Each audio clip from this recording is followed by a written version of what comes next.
Olá, você está no canal Um Conto por um Ponto. Eu te convido a curtir, a comentar, a compartilhar e se inscrever no nosso canal. Quando eu tinha 7 anos, o meu avô paterno veio morar com a gente. Ele teve um AVC e, por não poder se locomover direito e sem condições de morar sozinho, mesmo contra a vontade, o meu pai trouxe o pai dele para dentro da nossa casa. Minha tia Ana morava no Paraná e por isso deu a desculpa que estava longe e que uma viagem longa ao pai seria muito cansativo, mas que ajudaria nas despesas se o meu pai precisasse. Em casa começou a confusão. Minha mãe, que nem tinha paciência comigo, xingava o meu avô toda vez que ele ia tomar água e derrubava um pouquinho na pia ou no chão. E sabendo da dificuldade dele, eu corria na frente e o ajudava, só para evitar aquele constrangimento. Eu sentia muita pena do meu avô, porque quando ele era saudável, forte e podia realizar as coisas, meu pai e a minha tia Ana viviam atrás dele, pedindo dinheiro ou qualquer outro favor. E agora que ele estava um pouco mais debilitado, meu avô havia se transformado num móvel velho que ninguém mais tinha interesse. Dividíamos o mesmo quarto e por 7 anos eu tive o prazer de escutar as mais absurdas e bonitas histórias que ele me contava. No fundo eu sabia que aquilo era tudo ilusão, imaginação da sua cabeça, porque cada noite sua história tinha um final diferente. E eu, sendo muito menino, dizia: "Vô, ontem essa história teve outro final." Ele ria e respondia: "É porque cada dia que você conta a mesma história, o final sempre precisa melhorar." Sabe, Dudu, seu pai, quando tinha sua idade, também adorava ouvir as histórias. Ele era igualzinho a você. Meu pai e a minha mãe discutiam muito. E quando eu e o meu avô víamos a coisa ficar feia, corríamos para o quarto. E lá ele me levava para dentro do seu mundo imaginário. Quando meu irmão Marcel completou 18 anos, ele ficou como o acompanhante oficial do meu avô. Ele sabia todos os remédios que o vô tomava, o que tinha que fazer e como tinha que fazer. Os meus pais trabalhavam e não faziam questão nenhuma de acompanhá-lo. E como meu irmão estava desempregado, ele acompanhava o vovô. Mas logo Marcel arranjou um emprego e a minha irmã Lídia passou a acompanhá-lo. Mas ela era igual à mamãe, xingava o vô, reclamava de tudo. Sabe, não tinha paciência porque ele andava bem devagarzinho e ela achava o cúmulo ter que andar de bracinho dado com ele. Por ninguém mais ter paciência com o meu avô, resolveram colocá-lo num asilo. Eu achei um absurdo. Eu pedi para minha mãe e para o meu pai reconsiderarem que eu o acompanharia nas consultas e tudo mais que fosse necessário. Mas o meu pedido não surtiu efeito, porque eu só tinha 14 anos na época. Então o meu avô se mudou para um asilo. Eu chorei por dias. Não estava certo e não era certo eles fazerem aquilo com ele. Um dia eu confrontei o meu pai por ele abandonar o pai dele no asilo e não querer nem ligar para saber como ele estava. A diretora era que às vezes ligava em casa, porque o vovô vivia chamando pelos filhos e pelos netos. O meu pai, que já estava irritado com a minha mãe, não pensou 2 vezes e me deu um tapa na cara e falou: "Moleque, deixa que os adultos resolvam as coisas de adultos. Não se intrometa onde não foi chamado." Depois ele se arrependeu, mas o estrago já tinha sido feito. Infelizmente, eu deixei de admirar o meu pai pelo que ele fez com o pai dele. Minha mãe era outra, que na rua era toda dona bondosa. Conversava com as velhinhas, dava bom dia para um, perguntava como estava a saúde do outro. E em casa era um bicho ruim, que nem do sogro cuidava. A minha família era uma farsa, e eu jurava que quando eu crescesse não seria igual a nenhum deles. Fiquei bastante tempo sem ver o meu avô, mesmo eu insistindo.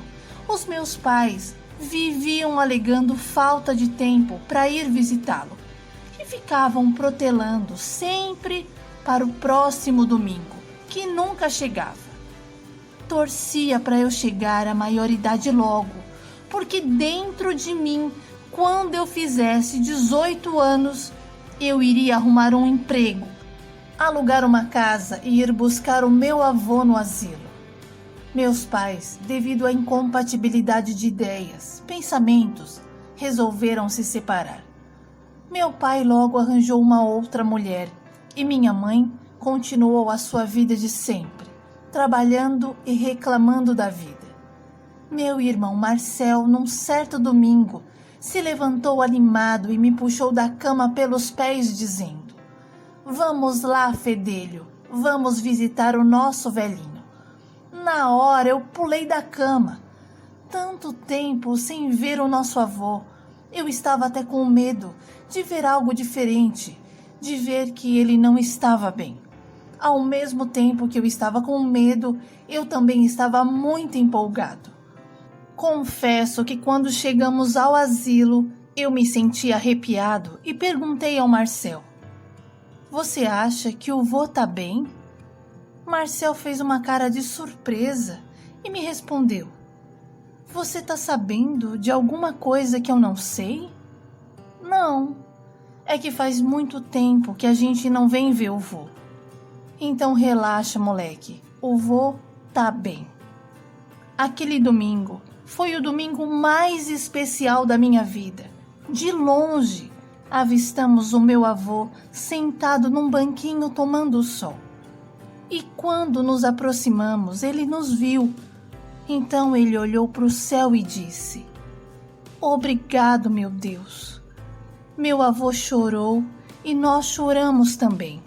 Marcel, que era mais metida durão, ficava disfarçando. Ficamos o dia todo com ele e vimos que ele estava feliz. Tinha feito uns amiguinhos, umas amiguinhas. Meu avô estava lúcido e contava a vida de todos que passavam perto de nós. Quando estávamos indo embora, ele nos disse: "Não esquece do vô não. Venham mais vezes, porque eu sinto muita saudade da minha família."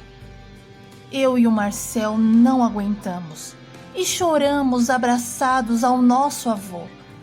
Pedimos perdão por ele estar ali. Então ele nos respondeu: "Que culpa tem vocês dois? Vocês são apenas 2 meninos e não são qualquer meninos. São bons meninos." Cheguei em casa todo empolgado para contar para minha mãe sobre o vô. Minha mãe falou que bom que ele estava bem, mas a obrigação era do meu pai visitar o pai dele, pois ela cuidou dos pais dela até o último dia deles. Eu, como sempre, fui muito bocudo, respondi na lata: "Se fez, fez escondido, porque eu nunca vi a senhora fazer nada para ninguém. Vive se escondendo atrás de um passado que só a senhora conhece. Que exemplo você me dá? Sabe, mãe, um dia, quando a senhora precisar de qualquer filho, eles vão fazer exatamente o que a senhora fez pelo vô. Sabe o quê? Nada." Minha mãe me excomungou, falou que eu era um filho rebelde. Me deu tantos adjetivos que no momento eu nem me recordo mais. Depois que ela disse tudo o que queria, saiu chorando quarto adentro.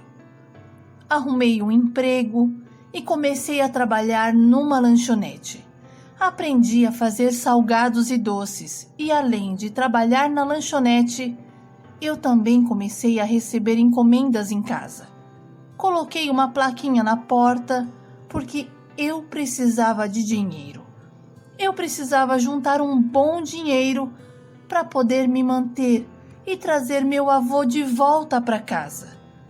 Às vezes, eu fazia mais dinheiro com as encomendas do que trabalhando na lanchonete, mas mesmo assim não saí do emprego, porque era melhor 2 pássaros na mão do que eles voando. Completei a maioridade, mas não servi o exército. Graças a Deus, porque eu não queria mesmo. A minha vida era trabalhar. Eu até exagerava, nem vi os finais de semana passar, porque para mim todo dia era dia de branco. Conheci uma garota, a Graziele. Eu gostei muito dela e senti que ela gostava de mim também. Contei para ela que eu tinha vontade de trazer o meu avô para morar comigo. E nessa hora eu vi que ela achou muito bonita a minha atitude e me apoiou. Fomos visitar o meu avô no asilo várias vezes. Para falar a verdade, era um domingo sim e outro não. E assim que o meu avô viu a Graziele, já se agradou do jeito dela. E os dois criaram uma boa amizade. Todas as histórias que eu já conhecia de cor e salteado, ele passou a contar para ela. E como sempre, os finais eram sempre diferentes. Um dia, eu chamei a minha mãe para uma conversa séria e falei para ela que eu iria me mudar. Minha mãe ficou surpresa e disse que eu não podia fazer aquilo, porque senão ela ia ficar sozinha numa casa grande. O meu irmão Marcel engravidou uma moça e foi morar com ela. E a minha irmã Lídia dividiu o aluguel de um apartamento com algumas amigas. A nossa casa, que já era bem grande, acabou ficando enorme para nós dois. Minha mãe chorou e falou que não era justo eu me mudar e deixá-la naquela gigantesca casa. Eu disse para ela alugar a casa e ir morar com a irmã dela, a Nena. Mas a minha mãe insistiu em saber o porquê eu queria me mudar. Então eu disse: mãe, eu tenho um objetivo. Eu fiz uma promessa ao meu melhor amigo, ao meu avô, de que quando eu conseguisse me manter, eu iria alugar uma casa e tirá-lo daquele asilo. Minha mãe não se conformou e falou que eu preferia ir morar com meu avô do que com ela. Onde já se viu um filho ingrato desse? Um filho que ela criou com tanto carinho, virar as costas assim para uma mãe que fez de tudo por ele. Eu não aguentei aquela conversa e respondi: mãe, a senhora é muito egoísta, só pensa em você. Não fez a sua vida porque não quis e pior, foi a primeira a colocar o vô no asilo, sem paciência com ele. Ou a senhora pensa que eu não vi o jeito que vocês dois tratavam o vô? Mesmo eu sendo muito criança, eu sabia o que era certo e o que era errado. E vocês erraram com o vô e nunca repararam esse mal. Deixei a minha mãe chorando e saí para trabalhar. Minha mãe não falou comigo por alguns dias. Ela parecia me evitar, nem me olhava mais nos olhos. Eu pensei que tinha magoado profundamente ela. Então eu decidi que no dia seguinte iria levá-la para almoçar em algum restaurante e conversar direito com ela. Mas mamãe saiu bem cedo no domingo, não deixou recado e eu fiquei sem saber para onde ela tinha ido. Liguei para umas tias minhas para saber se ela estava por lá. Mas mamãe não apareceu na casa de nenhuma das irmãs. Comecei então a ficar preocupado. Liguei para o Marcel e para a Lídia, e eles também não sabiam da nossa mãe. Além de mim, os meus outros 2 irmãos também se preocuparam. Eram quase 5 horas da tarde quando a minha mãe chegou em casa. Eu já estava aflito, agoniado. Não sabia mais nem onde procurar pela minha mãe. Quando ela chegou, eu dei até um respiro aliviado e falei: Mãe, eu estava preocupado. Onde a senhora foi? A minha mãe estava com os olhos vermelhos, inchados. Eu percebi que ela tinha chorado muito. Sentei a minha mãe no sofá e pedi perdão pelas palavras duras que eu falei para ela. Falei também que eu a amava demais e que jamais eu iria abandoná-la. Abracei a minha mãe, coisa que eu não fazia há muito tempo, e ela se deixou abraçar e chorou. Disse que ela precisava pedir perdão por não ter sido um bom exemplo de mãe. Eu estou me sentindo envergonhada. Ela disse que meu avô não era peso. O problema era que meu pai não ajudava em nada, e ele tinha sido o primeiro a cogitar a ideia de levar o pai para o asilo. E como todo o fardo da casa ficava nas costas da minha mãe, infelizmente, ela deixou o meu pai resolver tudo com a irmã, e os 2, em concordância, acharam melhor colocá-lo num lugar onde teria mais cuidado e atenção. Minha mãe disse que errou, mas que queria consertar tudo e por isso tinha ido visitar o sogro.